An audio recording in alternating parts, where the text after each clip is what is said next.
Madhur, you are muted.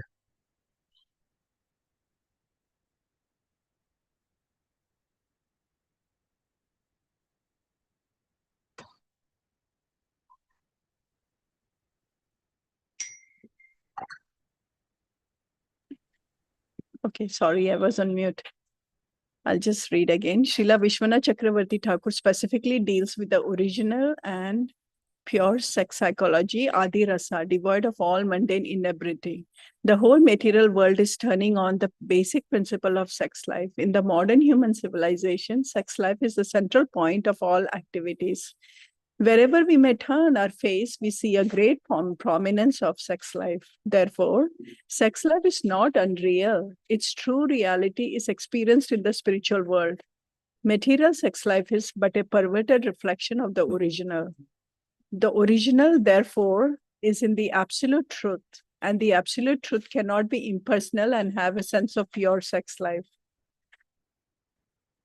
The impersonal monist philosophy has given an indirect impetus to the abominable mundane sex life because it has given too much stress to the impersonality of the ultimate truth.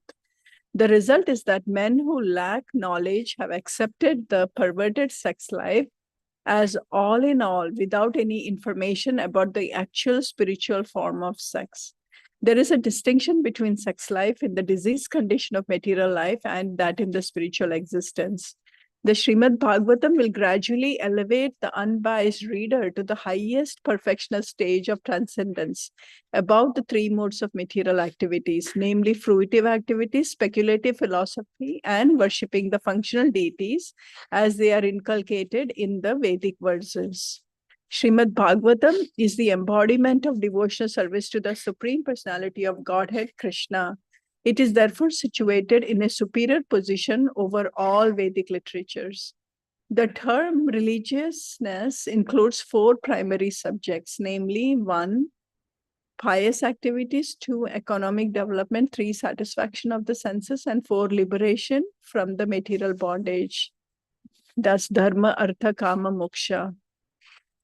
Religious life is distinguished from the irreligious life of barbarism, and human life begins from the life of religiousness. The four principles of animal life, eating, sleeping, defending, and mating, are common both to the animals and the human beings. Religion is the extra concern of the human being, and without religion, the so-called human life is no better than that of the animal. Therefore, in real human society, there is some form of religion aiming at self-realization with reference to the eternal relationship with God. In the lower stage of human civilization, there is always a competition in lording it over material nature, or in other words, there is a continuous rivalry for satisfying the senses. And driven by this consciousness of sense gratification, religiousness is performed. Pious activities or religious functions are performed with an aim generally for some material gain.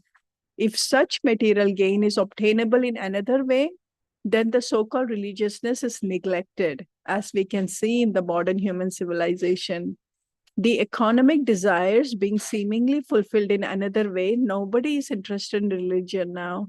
The church, mosque, or the temple is practically always a vacant place, and people are more interested in the factories, shops, and cinemas than in the religious places performed, than in the religious papers formerly erected by the forefathers of different paths of religiousness. This proves definitely that religiousness is performed for economic development, and economic development is needed for sense gratification. And where one is baffled in the matter of sense gratification, he takes to the cause of salvation in order to become one with the supreme whole. Therefore, all these stages are different examples of the same aim of life, namely sense gratification. In the Vedas, the above mentioned four activities are prescribed in a regulative way so that there may not be undue competition for the purpose of sense gratification. But Srimad Bhagavatam is transcendental to all these sense gratifying activities of the material world. It is purely transcendental literature, understandable by a particular class of men known as devotees of the Lord, who are above the competitive field of sense gratification. In the material world, there is keen competition between the animals, between men, communities, or even nations in this sense gratifying activity. But the devotees of the Lord are above this. Devotees have nothing to compete for with the materialists because they are on the path back to Godhead, where everything is eternal, full, blissful. Such transcendentalists are 100% non-envious, are therefore pure in heart. In the material world, everyone is envious of everyone, and therefore there is competition. But the transcendentalists or devotees of the Lord are not only freed from all material enviousness, but they are kind to everyone, endeavoring to establish a competition-less society with God in the center. I think I'll stop here. There are a few points to discuss. So in the beginning, we saw that the initial discrimination was given between what is the sex life in the material world versus what is it in the spiritual world.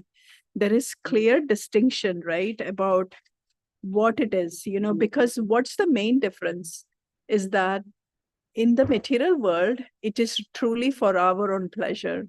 Whereas in the spiritual world, the focus is Krishna and is completely focused towards the pleasing the senses of Krishna. So that's really the classic difference between what we see. It is referred to, and again, it is mentioned that the sex life here in the material world is a perverted reflection of what it really exists in the spiritual world. Because as I said earlier, that it is truly for meaning, it's truly meant for serving the Supreme Lord. The second thing, then it goes on to say about the four different. So why are people even performing all of the activities, right? So the main four focus is dharma, artha, kama, moksha, which is the religious pious activities you do. Why? In order so that we can get all the benefit. So why? Because artha, that is satisfying our senses, right? Like all our wishes, all our desires are fulfilled, and that is artha. Dharma, artha, kama, and then again senses are being satisfied, right? And then moksha, which is ultimately liberation. So even when we look at all of the traditional, right, until we came into Krishna consciousness, all other activities, all the things, all the yajna and everything was focused around these four.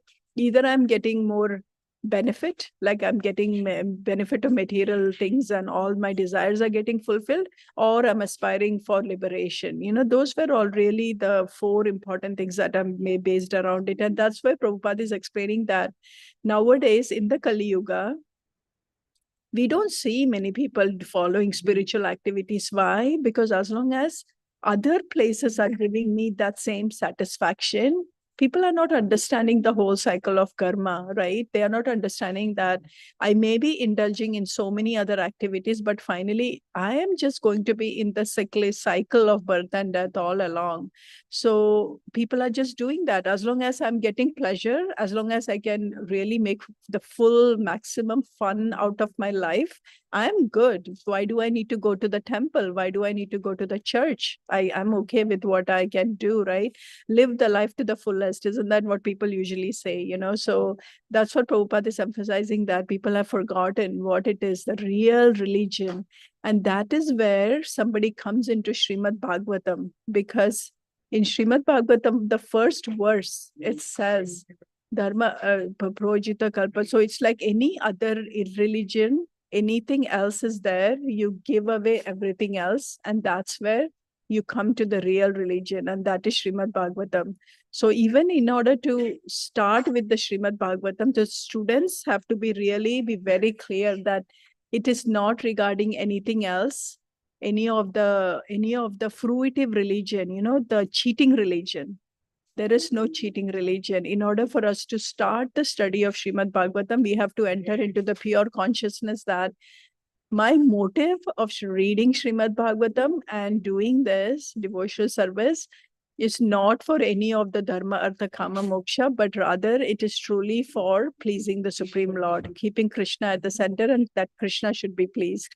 So that's really the summary of everything that I read so far. And it is beautiful how within few paragraphs,